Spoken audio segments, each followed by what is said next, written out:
एक ऐसी खबर आपको बताने जा रहे हैं जिस खबर को सुनकर आप चौंक जाएंगे, जिस खबर को सुनकर आपका कलेजा जो है वो दहल जाएगा। क्या कोई लीडर, क्या कोई नेता, क्या कोई अपने कर्मचारी के साथ जो गलत संबंध बना सकता है? तो हाँ, ये मंदसौर ज़िले के एमपी के मंदसौर ज़िला है जहाँ पर मुंबई एक्सप्रेसवे हाईवे होता है। उस हाईवे पर बीजेपी का एक नेता जो है खुलेआम अगर संबंध बनाए किसी महिला के साथ, वो भी महिला शिक्षिका के साथ, तो आप चौंक ही जाएंगे और तो आप इस पर सोचने पर मजबूर हो जाएंगे कि कोई खुलेआम बीच सड़क पर, वो भी एक्सप्रेसवे पर, जिस पर वो अगर वो संबंध बनाने लगे तो समझिए कि पूरे देश की स्थिति क्या होगी, उस परिवार की स्थिति क्या होगी, वहाँ के लोगों की स्थिति क्या होगी। और जब यह वीडियो वायरल होता है तो समझिए कि स्थिति क्या हो जाएगी।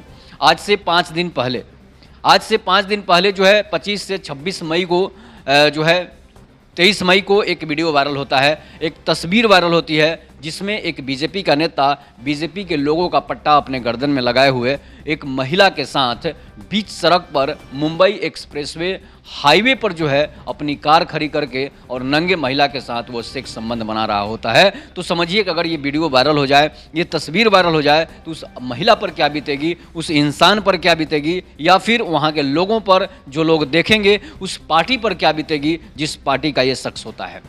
तो मंदसौर ज़िले की ये घटना है और मैं बता रहा हूँ कि बीजेपी का एक नेता होते हैं जिनकी पत्नी जो है वो बीजेपी से जो है वार्ड मेंबर जीती हुई होती है वहाँ पर। उसके बाद क्या होता है कि उस महिला का पति जो है बीजेपी का कार्यकर्ता होता है, ऐसा मतलब कहना है सभी लोगों का जो कहना है। उसके बाद क्या होता है कि उस महिला का पति जो है जो बीजेपी की वार्ड मेंबर जो है उसको टिकट मिला था, टिकट तो नहीं मिलता है लेकिन समर्थन मिलता है। तो वहाँ पर क्या होता है कि जब वो चुनाव जीतती है, जीतने के बाद जो है उस महिला का पति जो है छोटा मोटा अपना कार्यकर्ता था, जिसकी वजह से उसकी भी वैल्यू बढ़ गई थी।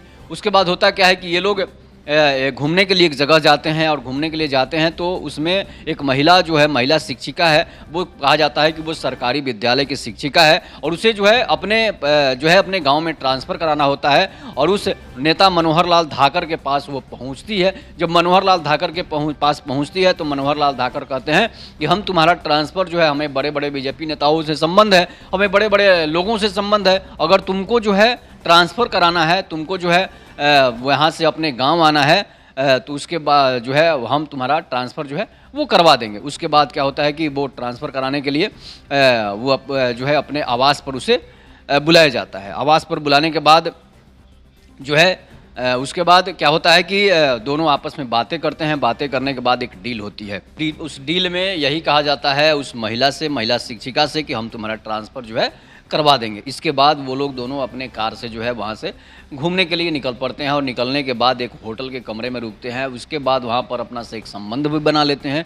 उसके बाद जो है क्या होता है कि वो जब हाईवे पर पहुँचते हैं, दिल्ली मुंबई एक्सप्रेसवे पर पहुँचते हैं, तो देखते हैं पूरा एक्सप्रेसवे जो है खाली रहता है। और ये घटना जो है रात की 11 बजे की है। उसके बाद क्या होता है कि उस महिला के साथ जो है वो कार में भी संबंध बनाया जाता है। उसके बाद उस बाहर निकल कर जो है महिला नंगे है, कोई कपड़ा भी शरीर पर नहीं है, और जिस तरह से उसके साथ संबंध बनाया जा रहा है उससे यही लगता है कि या तो वो मानसिक विक्षिप्त इंसान ऐसा कर सकता है, दोनों मानसिक रूप से विक्षिप्त हैं, इसलिए कि मौके का और मजबूरी का फ़ायदा उठाना ही हो तो इस तरह से कोई नहीं उठा सकता है, उसे मानसिक विक्षिप्त ही कहा जा सकता है। उसके बाद जिस तरह से उसके साथ संबंध बनाए जाते हैं वो शायद ही दुनिया में कि पहला ऐसा संबंध होगा कि जो किसी बीच सड़क पर बनाया हुआ होगा, वो भी भारतीय संस्कृति और सभ्यता में, जहाँ पर संस्कार जो है होता है, जहाँ पर सभ्यता होती है, और वहाँ पर एक 40 से 45 साल के जो है बुजुर्ग व्यक्ति के साथ जो है इस तरह का संबंध अगर कोई बनाए तो समझिए कि उसे जीने का कोई हक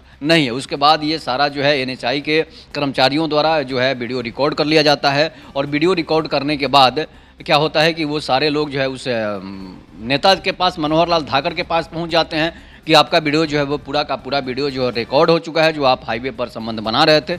उसके बाद अब तो नेताजी के मुंह से जो है तो आज भी नहीं निकलती है।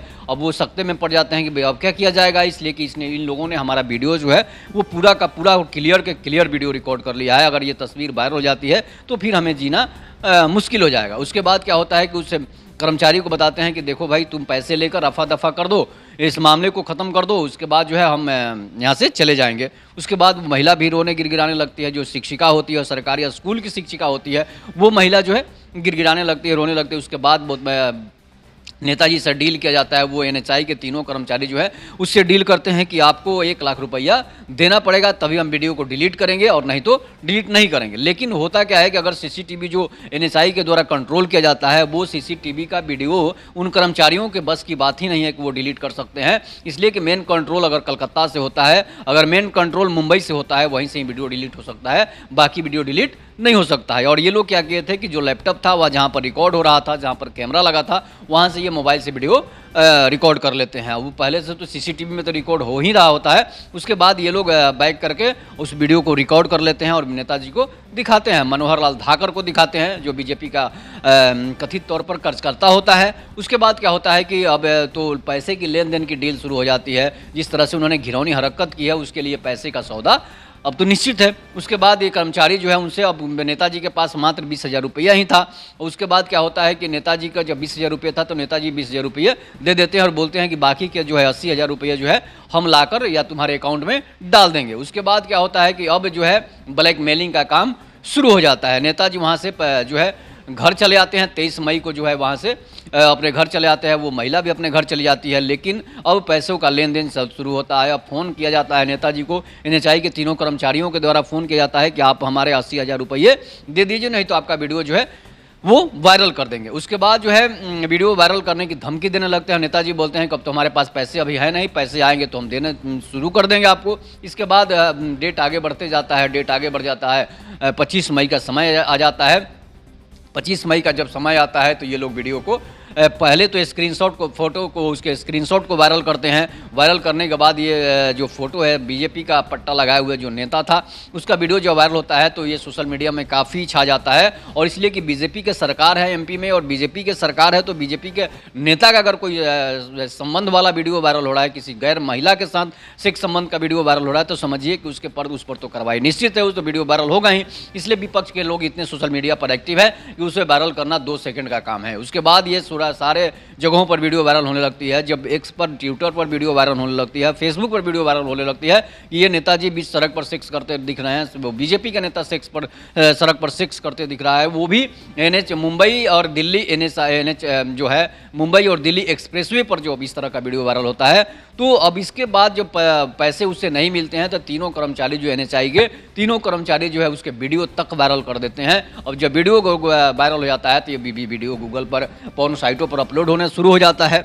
उसके बाद जो है ये वीडियो काफ़ी जब पूरा वायरल होता है अब जो है बीजेपी नेताओं और कर्मचारियों की आंखें खुलती है। इसके बाद एमपी में ही उसके खिलाफ केस दर्ज कर लिया जाता है। जब केस दर्ज कर लिया जाता है तो उस पर महिला के साथ छेड़खानी, रेप और बलात्कार का भी केस दायर हो जाता है। उसके बाद अब नेताजी की धरपकड़ शुरू हो जाती है। पुलिस नेताजी को अरेस्ट करती है। जब पूरा किरकिरी हो जाता है, पूरा घिनौनी इस हरकत से जब उनकी किरकिरी हो जाती है तो खुद जो है वो कोर्ट जो है थाने में जाकर आत्मसमर्पण कर देते हैं कि हमसे गलती हो गई है और हमने ये कोई ज़बरदस्ती नहीं की, हमने उस महिला की मर्जी से की है। इसलिए कि महिला हमारे पास जो है ट्रांसफ़र कराने के लिए आई थी। महिला कथित तौर पर शिक्षिका है, सरकारी विद्यालय की शिक्षिका है। उसके बाद जो है इस तरह की घटना हो जाती है। जो है मनोहर लाल धाकर को गिरफ्तार करके जेल भेज दिया जाता है और जेल भेजने के बाद जब उस महिला साथी की तलाश है, जो महिला इस तरह का घिनौनी हरकत बीच सड़क पर एक्सप्रेसवे पर कर रही थी कि जिस तरह से वो उसके साथ संबंध बना रही थी, उस मनोहर लाल धाकर नेता के साथ जब तरह से संबंध बना रही थी, उससे यही लगता है कि उस महिला में भी कोई आत्मीयता नाम की चीज़ नहीं है। उस महिला बेशर्म है। महिला जो है अब वो इतनी बेशर्म है कि इस तरह से बीच सड़क पर संबंध बनाना कितना बड़ा अपराध हो सकता है। इसके बाद महिला की धरपकड़ शुरू है। लेकिन जिस तरह से ये संबंध बने हैं, जिस तरह से ये घटना की गई है, ये शायद ऐसी जो है आने वाले समय में नहीं हो। इस पर सरकार को ज़्यादा से ज़्यादा कार्रवाई करनी चाहिए, चाहे वो कोई भी व्यक्ति हो, नेता हो, मंत्री हो या आम आदमी ही क्यों न हो। अगर इस तरह के बीच सड़क पर संबंध, सेक्स का संबंध बनाता है तो वैसे नेताओं को, ऐसे लोगों को सिर्फ और सिर्फ फांसी की सज़ा का ही प्रावधान होना चाहिए। नहीं तो इस तरह से भारत की संस्कृति और सभ्यता जो है मिट जाएगी और खुलेआम लोग सड़कों पर नंगा नाच करना शुरू कर देंगे। तो चाहे वो कोई भी नेता मंत्री किसी भी पार्टी का हो, तो इस तरह का अगर करता है तो उस पर सरकार को जल्द से जल्द कार्रवाई करने की जरूरत है। नहीं तो फिर इस तरह के वीडियो आते रहेंगे और आप अपना आत्महत्या आपको करने पर मजबूर हो जाएगा अगर आपके ही परिवार का, आपके ही रिश्तेदार का कोई वीडियो आ जाए तो। इस पर आप लोग अपनी प्रतिक्रिया जरूर दीजिएगा। तब तक नमस्कार। जय हिंद, जय भारत, जय श्री राम।